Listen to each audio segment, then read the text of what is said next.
ജന്തുവർഗങ്ങളുടെ ഉത്പത്തി. ജനമേജയൻ പറഞ്ഞു, ഭഗവൻ, ദേവന്മാർ, ദാനവന്മാർ, ഗന്ധർവന്മാർ, അപ്സരസ്സുകൾ, യക്ഷന്മാർ തുടങ്ങി സമസ്ത പ്രാണികളുടെയും ഉൽപ്പത്തിക്കഥ കേൾക്കാൻ ഞാൻ ആഗ്രഹിക്കുന്നു. അങ്ങ് തുടക്കം മുതൽക്കു തന്നെ പറഞ്ഞു തരണം.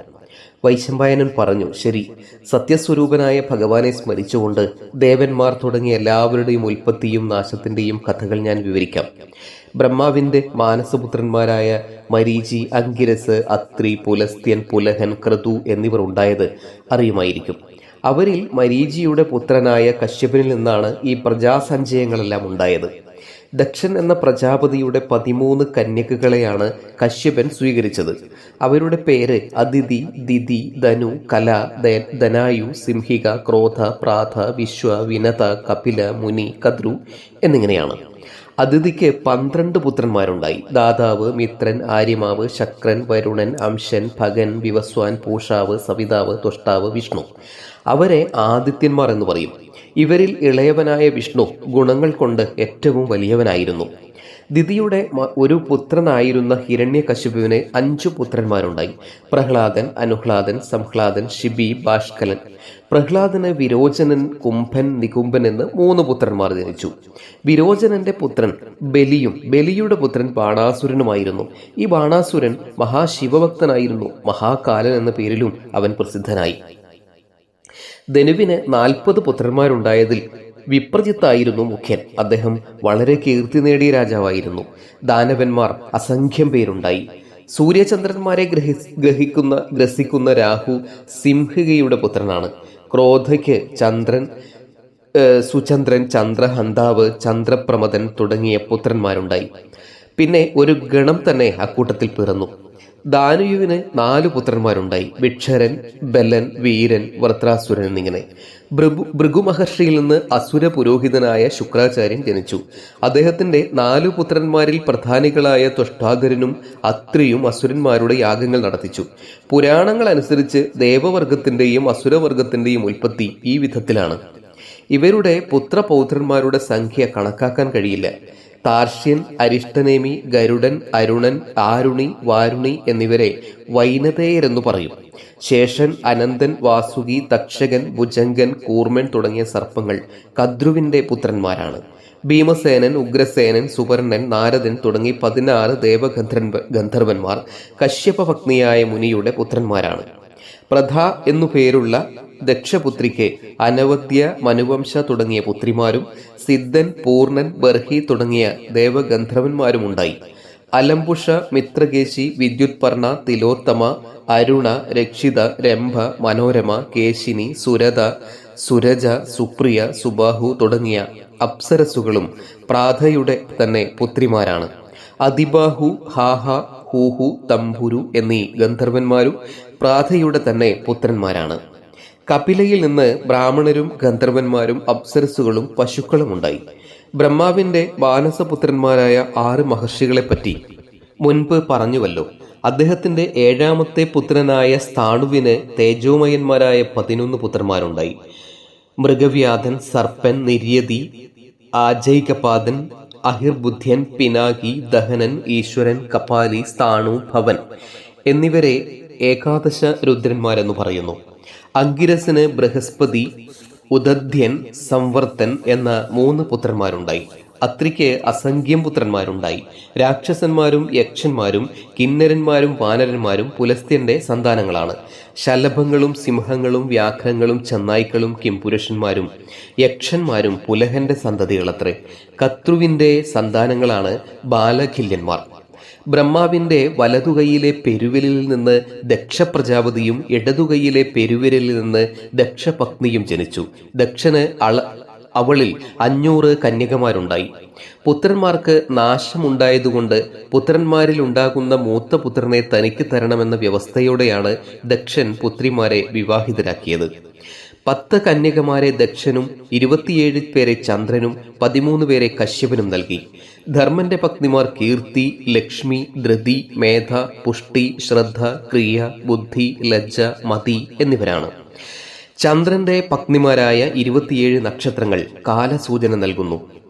ബ്രഹ്മാവിന്റെ പുത്രനായി മനുവും, മനുവിൽ നിന്ന് പ്രജാപതിയും, പ്രജാപതിയിൽ നിന്ന് 8 വസുക്കളും ഉൽപ്പന്നരായി. ധരൻ, ധ്രുവൻ, സോമൻ, അഹൻ, അനിലൻ, അനലൻ, പ്രത്യൂഷൻ, പ്രഭാസൻ എന്നിവരാണ് അഷ്ടവസുക്കൾ. ഇവരിൽ ധരന്റെയും ധ്രുവന്റെയും മാതാവ് ധ്രുവമ, സോമന്റെ മാതാവ് മനസ്വിനി, അഹന്റെ മാതാവ് രഥ, ശ്വസ അനിലന്റെയും ശാണ്ഡിലി അനലന്റെയും അമ്മയായി. പ്രത്യൂഷനും പ്രഭാസനും പ്രഭാതയുടെ പുത്രന്മാരാണ്. ധരന് ദ്രവിണനെന്നും ഹോതഹവ്യനെന്നും 2 പുത്രന്മാർ. ധ്രുവന്റെ പുത്രൻ കാലൻ. സോമന്റെ പുത്രനായ വർച്ചസ്സിന് ശിശിരൻ, പ്രാണൻ, രമണൻ എന്ന് 3 പുത്രന്മാരുണ്ടായി. അഹന് ജ്യോതി, ശമൻ, ശാന്തൻ, മുനി എന്ന് 4 പുത്രന്മാരുണ്ടായി. അനലന്റെ പുത്രനായ കുമാരന്റെ മാതൃത്വം കൃത്തികമാർ ഏറ്റെടുത്തതുകൊണ്ട് അവൻ കാർത്തികേയനായി. ശാഖൻ, വിശാഖൻ, നൈഗമേയൻ എന്നിവർ കാർത്തികേയന്റെ പുത്രന്മാരാണ്. അനിലന് പത്നിയായ ശിവനിൽ മനോജവൻ എന്നും അവിജ്ഞാതഗതി എന്നും 2 പുത്രന്മാരുണ്ടായി. ദേവല മഹർഷി പ്രത്യൂഷന്റെ പുത്രനായിരുന്നു. ദേവലന് ക്ഷമാവൻ എന്നും മനീഷി എന്നും 2 പുത്രന്മാരുണ്ടായി. ബൃഹസ്പതിയുടെ സഹോദരിയിൽ പ്രഭാസന് ദേവശില്പിയായ വിശ്വകർമാവുണ്ടായി. ദേവന്മാരുടെ ആഭരണങ്ങളും വിമാനങ്ങളും നിർമ്മിച്ചത് വിശ്വകർമാവാണ്. ബ്രഹ്മാവിന്റെ വലത് മുലയിൽ നിന്ന് ധർമ്മം മനുഷ്യരൂപത്തിൽ ആവിർഭവിച്ചു. അദ്ദേഹത്തിന് പ്രാപ്തി, രതി, നന്ദ എന്നീ ഭാര്യമാരിൽ ശമം, കാമം, ഹർഷം എന്ന് 3 സന്തതികളുണ്ടായി. സൂര്യന്റെ പത്നിയായ ബഡവയിൽ നിന്ന് അശ്വിനി കുമാരന്മാരുണ്ടായി. 12 ആദിത്യന്മാർ, 8 വസുക്കൾ, 11 രുദ്രന്മാർ, പ്രജാപതി, വിഷഡ്കാരൻ എന്നിവരാണ് 33 ദേവതകൾ. ബ്രഹ്മാവിന്റെ ഹൃദയത്തിൽ നിന്ന് ഭൃഗുമുനി ആവിർഭവിച്ചു. ശുക്രാചാര്യനും ച്യവനനും ഭൃഗുമഹർഷിയുടെ പുത്രന്മാർ. മാതാവിന്റെ രക്ഷയ്ക്ക് വേണ്ടി ച്യവനൻ നേരത്തെ ഗർഭത്തിൽ നിന്ന് പുറത്തു വന്നു. ച്യവനന്റെ പത്നിയായ ആരുണിയുടെ തുടയിൽ നിന്ന് ഔർവൻ ജനിച്ചു. ഔർവനിൽ നിന്ന് ഋജീകനും, ഋജീകനിൽ നിന്ന് ജമദഗ്നിയും ജാതരായി. ജമദഗ്നിയുടെ 4 പുത്രന്മാരിൽ ഇളയവനാണ് പരശുരാമൻ. ശസ്ത്രശാസ്ത്രങ്ങളിൽ നിപുണനായ അദ്ദേഹം ക്ഷത്രിയവർഗത്തെ ആകെ നശിപ്പിച്ചു. ധാതാവും വിധാതാവും ബ്രഹ്മദേവന്റെ വേറെ 2 പുത്രന്മാരാണ്. അവർ മനുവിനോടൊപ്പം താമസമാക്കി. കമലാവാസിനിയായ ലക്ഷ്മി അവരുടെ സഹോദരിയാണ്. ശുക്രന്റെ പുത്രിയായി ദേവി വരുണന്റെ പത്നിയായി. ബലന്റെയും സുര എന്ന പുത്രിയുടെയും മാതാവായി. ജനങ്ങൾ ഭക്ഷണത്തിനു വേണ്ടി മല്ലടിക്കാൻ തുടങ്ങിയപ്പോൾ സുരയിൽ നിന്ന് അധർമ്മം ജനിച്ചു. അധർമ്മത്തിന് പത്നിയായ നിര്യതിയിൽ ഭയം, മഹാഭയം, മൃത്യു എന്ന 3 സന്താനങ്ങളുണ്ടായി. മൃത്യുവിന് പത്നിയും പുത്രനും ആരുമില്ല. താമ്രയ്ക്ക് 5 പുത്രിമാരുണ്ടായി. അവരിൽ നിന്ന് പക്ഷിവർഗങ്ങൾ ജനിച്ചു. ക്രോധയുടെ 9 പുത്രന്മാരിൽ നിന്ന് മൃഗങ്ങളും പക്ഷികളുമുണ്ടായി. ദേവദാനവന്മാരുടെ അംശാവതാരങ്ങൾ. വൈശമ്പായനൻ പറഞ്ഞു, ജനമേജയ, ഏതേതു ദേവന്മാരും അസുരന്മാരും ഏതേതു മനുഷ്യരായി ജനിച്ചുവെന്ന് ഇനി ഞാൻ പറയാം. അസുരരാജാവായ വിപ്രജിത്തി ജരാസന്ധനായും ഹിരണ്യകശിപു ശിശുപാലനായും ജനിച്ചു. സംഹ്ലാദൻ ശല്യരായും അനുഹ്ലാദൻ ദൃഷ്ടകേതുവുമായി. ശിബി എന്ന അസുരൻ ധൂമ്രൻ എന്ന രാജാവും ബാഷ്കലൻ ഭഗദത്തനുമായി. കാലനേമിയാണ് കംസനായി പിറന്നത്. ഭരദ്വാജാശ്രമത്തിൽ അവതരിച്ച ദ്രോണൻ ബൃഹസ്പതിയുടെ അംശമായിരുന്നു. മഹാദേവൻ, യമൻ, കാലൻ, ക്രോധൻ ഇവരുടെ അംശങ്ങൾ സമ്മേളിച്ചാണ് അശ്വത്ഥാമാവുണ്ടായത്. വസിഷ്ഠ മഹർഷിയുടെ ശാപവും ഇന്ദ്രന്റെ ആജ്ഞയും നിമിത്തം അഷ്ടവസുക്കൾ ശന്തനുവിന്റെ പുത്രന്മാരായി ഗംഗയിൽ ജനിച്ചു. കൗരവരുടെ രക്ഷകനും ദേവനിപുണനും മഹാജ്ഞാനിയുമായ ഭീഷ്മൻ അവരിൽ ഇളയവനായിരുന്നു. അദ്ദേഹം പരശുരാമനോട് പോലും യുദ്ധം ചെയ്തു. രുദ്രന്റെ ഒരു ഗണമാണ് കൃപാചാര്യരായി ജനിച്ചത്. ദ്വാപരന്റെ അംശാവതാരമാണ് ശകുനി. മരുത്തുകളുടെ അംശത്തിൽ നിന്ന് മഹാവീരനും സത്യനിഷ്ഠനായ സാത്യകി, ദ്രുപദ രാജാവ്, കൂർമാവ്, വിരാടൻ എന്നിവർ ജാതരായി. അരിഷ്ടയുടെ പുത്രനായ ഹംസൻ എന്ന ഗന്ധർവനാണ് ധൃതരാഷ്ട്രരായി ജനിച്ചത്. ഹംസന്റെ അനുജൻ തന്നെയാണ് പാണ്ഡു.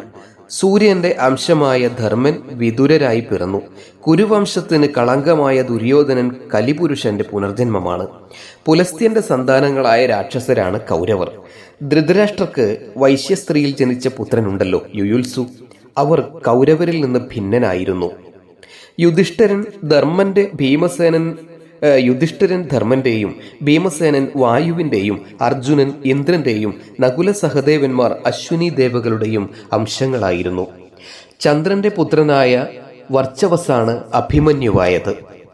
വർച്ചവസിന്റെ ജനന സമയത്തു തന്നെ ചന്ദ്രൻ ദേവന്മാരോട് പറഞ്ഞു, എൻ്റെ അരുമ മകനെ ഭൂമിയിലേക്ക് അയക്കാൻ എനിക്കിഷ്ടമില്ല. എങ്കിലും നിങ്ങളെല്ലാവരും പോകുന്ന സ്ഥിതിക്ക് പിന്മാറണമെന്ന് ഞാൻ പറയുന്നില്ല. അസുരന്മാരെ വധിക്കേണ്ടത് എല്ലാവരുടെയും ആവശ്യമാണല്ലോ. അതുകൊണ്ട് വർച്ചസ് ഭൂമിയിൽ ജനിച്ചാലും ദീർഘകാലം അവിടെ ജീവിക്കുകയില്ല. ഇന്ദ്രന്റെ അംശമായി ജനിക്കുന്ന അർജുനന്റെ പുത്രനായി വർച്ചസ് പിറക്കും. നരനാരായണന്മാരായ അർജുനന്റെയും കൃഷ്ണന്റെയും അസാന്നിധ്യത്തിൽ ചക്രവ്യൂഹം ഭേദിച്ച് ഘോരമായ യുദ്ധം ചെയ്തിട്ട് സന്ധ്യാനേരത്ത് അവൻ എൻ്റെ അടുക്കലേക്ക് പോരും. എങ്കിലും അവൻ എൻ്റെ പുത്രൻ കുരുവംശത്തിൻ്റെ കുലതന്തുവായിരിക്കും. ചന്ദ്രന്റെ ഈ അഭിപ്രായത്തെ ദേവന്മാരെല്ലാം അനുകൂലിച്ചു. ജനമേജയ, അങ്ങയുടെ മുത്തച്ഛനായ അഭിമന്യു ആ വംശാങ്കുരമായിരുന്നു. അഗ്നിയുടെ അംശം ദൃഷ്ടദ്യുമ്നായും ഒരു രാക്ഷസന്റെ അംശം ശിഖണ്ഡിയായും പിറന്നു. വിശ്വദേവന്മാരാണ് പാഞ്ചാലിയുടെ പുത്രന്മാരായി അവതരിച്ചത്. വസുദേവരുടെ പിതാവായ ശൂരസേനന് അതിസുന്ദരിയായ ഒരു മകളുണ്ടായി. പേര് പൃഥ. ശൂരസേനൻ തനിക്കുണ്ടായ പ്രഥമ സന്താനത്തെ അപ്പച്ചിയുടെ മകനും സന്താനരഹിതനുമായ കുന്തിഭോജന് നൽകാമെന്ന് അഗ്നിസാക്ഷിയായി ശപഥം ചെയ്തിരുന്നു. അതുകൊണ്ട് തൻ്റെ മൂത്ത മകളായ പൃഥയെ അദ്ദേഹം കുന്തിഭോജന് നൽകി. ശൈശവത്തിൽ തന്നെ കൊട്ടാരത്തിലെത്തിയ പൃഥ അവിടെ വരുന്ന അതിഥികളുടെ ചുമതല ഏറ്റെടുത്തു. ഒരിക്കൽ ദുർവാസാവ് മഹർഷി അവിടെ എത്തി. പൃഥയുടെ സത്കാരവും പെരുമാറ്റവും കൊണ്ട് സന്തുഷ്ടനായ മഹർഷി അവളോട് പറഞ്ഞു, ഭദ്രേ, ഞാൻ നിന്നിൽ പ്രസാദിച്ചിരിക്കുന്നു. ഞാൻ ഉപദേശിക്കുന്ന ഈ മന്ത്രം കൊണ്ട് നീ ഏതു ദേവതയെ ആവാഹിക്കുന്നുവോ ആ ദേവത നിനക്ക് പുത്രനെ നൽകും. വളരെ കൗതുകത്തോടെ പൃഥ മന്ത്രം പഠിച്ചു. ഏകാന്തതയിലിരുന്ന് ഉത്കണ്ഠയോടെ സൂര്യഭഗവാനെ ആ മന്ത്രം കൊണ്ട് ആവാഹിച്ചു. സൂര്യദേവൻ ഉടനെ പ്രത്യക്ഷപ്പെട്ട് ഗർഭദാനം ചെയ്തു. സൂര്യനെപ്പോലെ തേജസ്വിയായി കവചകുണ്ടലങ്ങൾ അണിഞ്ഞ സുന്ദരനായ ഒരു ബാലൻ പിറന്നു. ലോകാപവാദം ഭയന്ന് ആ കുലകന്യക ബാലനെ രഹസ്യമായി സമീപത്തുള്ള അശ്വനദിയിലേക്ക് ഒഴുക്കി. അതിധരൻ നദിയിൽ നിന്ന് ആ കുഞ്ഞിനെ എടുത്ത് പത്നിയായ രാധയുടെ കയ്യിൽ കൊടുത്തു. സന്താനഹീനരായ അവർ ആ കുഞ്ഞിനെ പുത്രനായി വളർത്തി. അവർ അവന് വസുഷേണൻ എന്ന് പേരിട്ടു. ആ കുട്ടിയാണ് പിൽക്കാലത്ത് പ്രസിദ്ധനായ കർണൻ.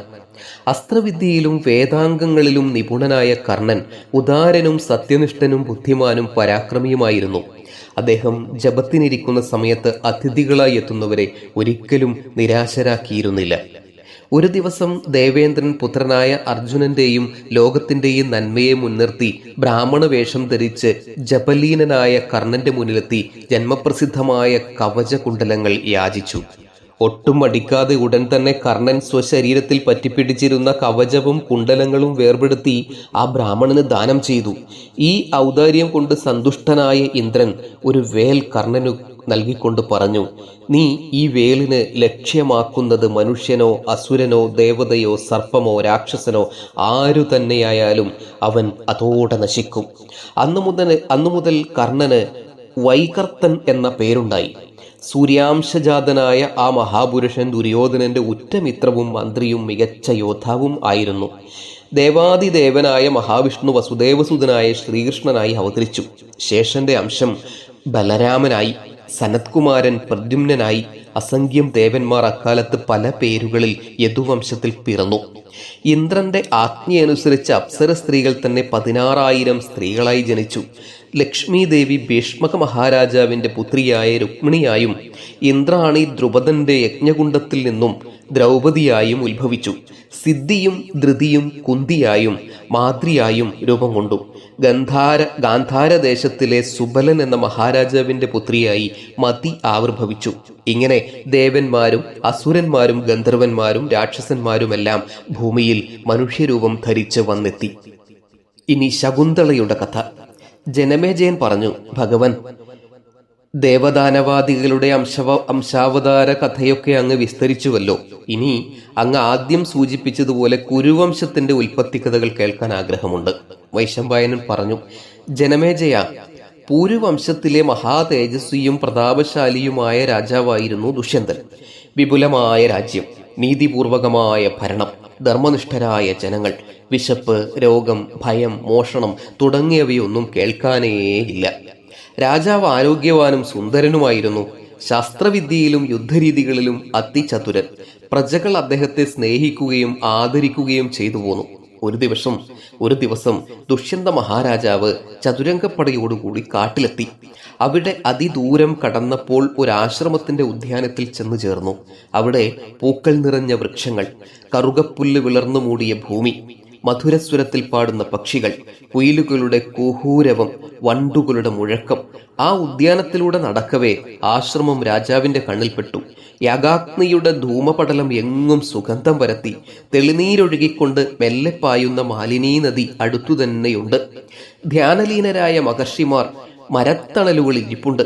ആ വനശോഭ പേർത്തും പേർത്തും പാർത്തിട്ടും രാജാവിന്റെ കണ്ണുകൾക്ക് തൃപ്തി വന്നില്ല. അങ്ങനെ സഞ്ചരിച്ച ദുഷ്യന്തൻ പുരോഹിതനോടും മന്ത്രിയോടും കൂടി കണ്വ മഹർഷിയുടെ ആശ്രമത്തിലെത്തി. ആശ്രമവാടത്തിന്റെ അതിർത്തിയിൽ തന്നെ മന്ത്രിയെയും പുരോഹിതനെയും നിർത്തിയിട്ട് രാജാവ് ആശ്രമത്തിൽ കടന്നു. കണ്ണു മഹർഷി അപ്പോൾ അവിടെ ഇല്ലായിരുന്നു. ആശ്രമവാതുക്കൽ നിന്നുകൊണ്ട് രാജാവ് വിളിച്ചു ചോദിച്ചു, ഇവിടെ ആരുമില്ലേ? ആ ശബ്ദം കേട്ട് സാക്ഷാൽ ലക്ഷ്മി ദേവിയെ പോലെ അഴകുറ്റ ഒരു തരുണി താപസിയുടെ വേഷത്തിൽ പുറത്തു വന്നു. ദുഷ്യന്ത മഹാരാജാവിനെ കണ്ട് അവൾ മധുരമായി മൊഴിഞ്ഞു, സ്വാഗതം.